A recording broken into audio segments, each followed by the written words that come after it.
Need to turn on the light, guys. I guess. Hey, MetaFam! It's just John here.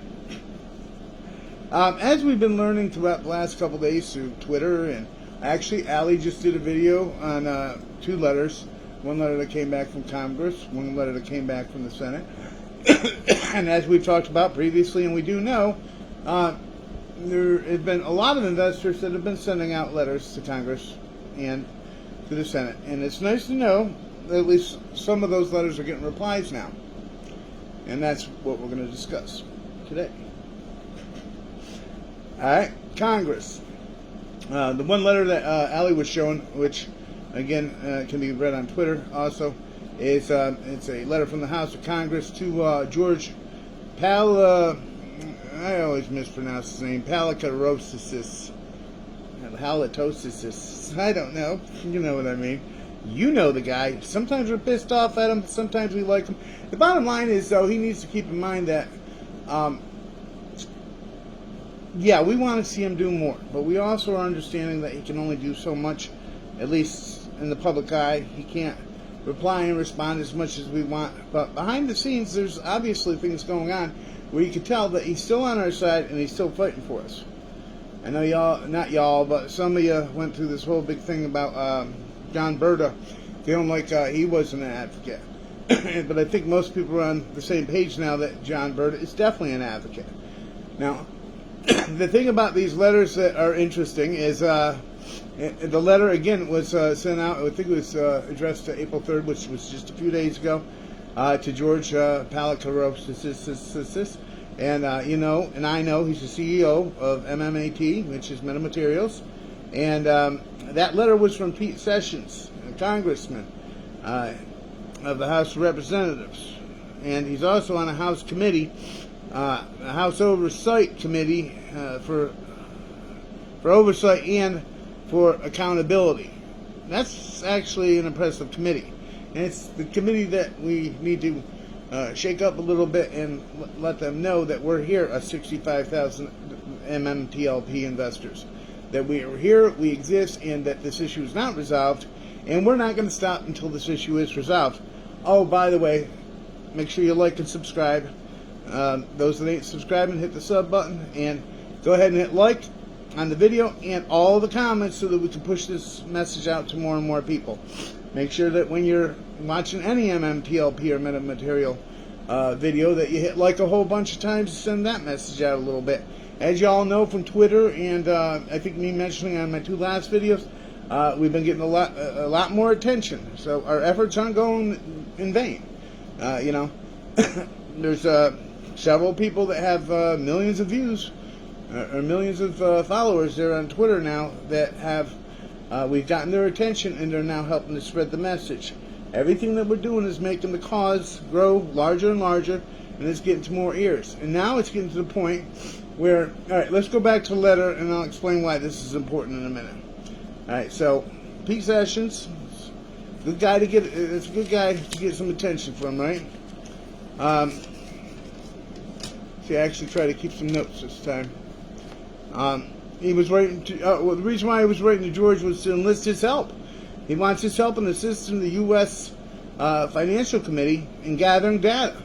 This data is going to be very important to the future of the OTC market and the market in general, our financial market. It's all very important information that George is now going to be hopefully giving, you know, to the House of Representatives and the Senate if they ask. And this information that I know that he has, and that's one of the reasons why we keep doing hashtag release the blue sheets, because releasing the blue sheets is going to let a lot more information come out about this whole thing. And even though it feels like this is making, everything's just getting stretched out, and maybe that'll help out a few people somewhere down the road, or our kids, which we're all wanting to do.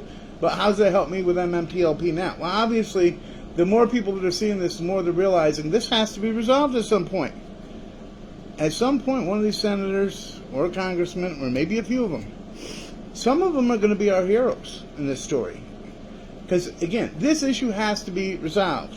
We need our 2 days of trading, and eventually they'll come to that conclusion, too, that that's the only way we can resolve this issue, is by them giving us our 2 days of trading back. they want to, they can procrastinate out a little longer, but eventually the light bulb's going to go on, and a couple senators, congressmen, who the heck knows, there's going to be people out there that are going to realize this is their opportunity to be the hero, because it has to happen anyway, and then we're going to get that little extra shove on our side. And that's all it's going to take to split this egg wide open. I just made up my own saying there. Split the egg wide open. All right, so he's enlisting, they're trying to enlist George's help and assist the Financial Committee in gathering data. In protection, I can't even read my own damn writing. And protecting, the shareholders' interest in to help in the reform regulations. And then he goes on, and Pete's talking to George about the naked shares that are out there. Not only that, but if you read the letter, you're going to see that that several issues have been brought to Pete's attention surrounding the FINRA's U3 HALT on MMTLP. CEO of OTC. And the letter also addressed the CEO of the OTC. Excuse me. Has admitted to there being naked short sales out there, that they're shorts that are trapped. That they're shorts that are trapped due to FINRA's U3 HALT. All right, so this congressman is acknowledging this. All right, then, what the heck was that?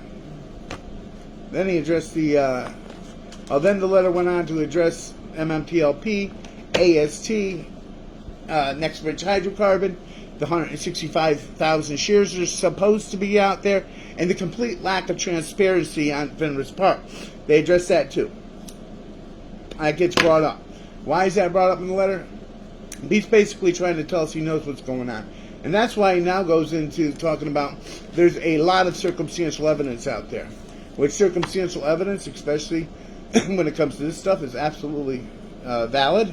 It's going to bring up more and more questions, which will start off a big investigation, which hopefully before the investigation even gets a little bit into it, something's going to happen.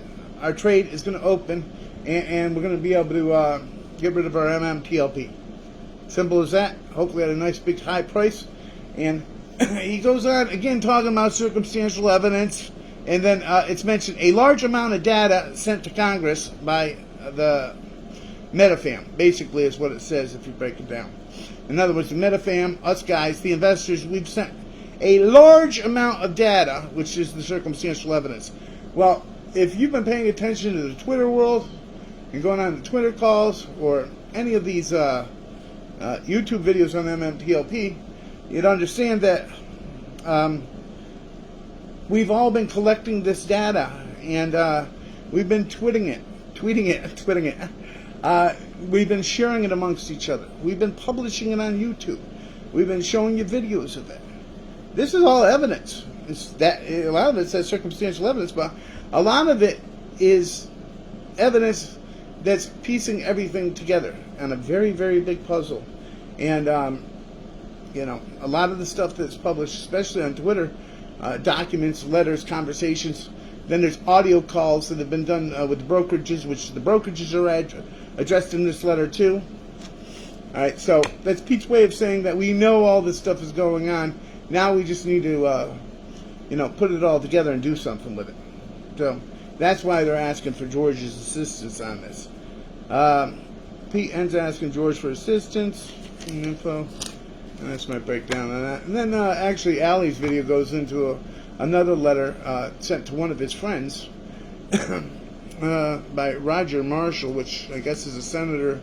And he also addresses FINRA, the U3 HALT, MMTLP, and he addresses the fact that there needs to be an investigation. That was also said on the Congress letter. Now, these are only two of many, many letters that have come back to us. If you go on Twitter, you'll find that there's many more letters that have been published. Senators are now starting to reply. And like the one letter I was just telling you about, that was April 3rd. So they're just starting to reply. And this is going to start to get that wheel going a little bit more and more. Every time a little something happens and we get a little publicity, it helps us out a little bit more. So that's why it's important to keep pushing this message. To keep pushing the share button. To keep pushing the like button. to keep sharing it on all our social media. We're going to win this thing, and we're getting closer and closer with every day. So if you would, go ahead and support my channel and any other MMTLP channel out there. And when you go on Twitter, go ahead and look for things like MMTLP. These are little flag initials so that you can find yourself a nice little call to go on. There are so many good Twitter people that have been doing calls, the Twitter calls that go on 10, 12 hours. And the information that is being dumped on those calls is amazing. And then the people that show up. Some very important people have showed up, and that's where we've gotten some of our largest people that have the largest followings and can help pass this message on. So anytime you have a chance to help support a fellow Meta family member, take a few minutes and do that. Did you hit like yet? All right, guys. Until we meet again.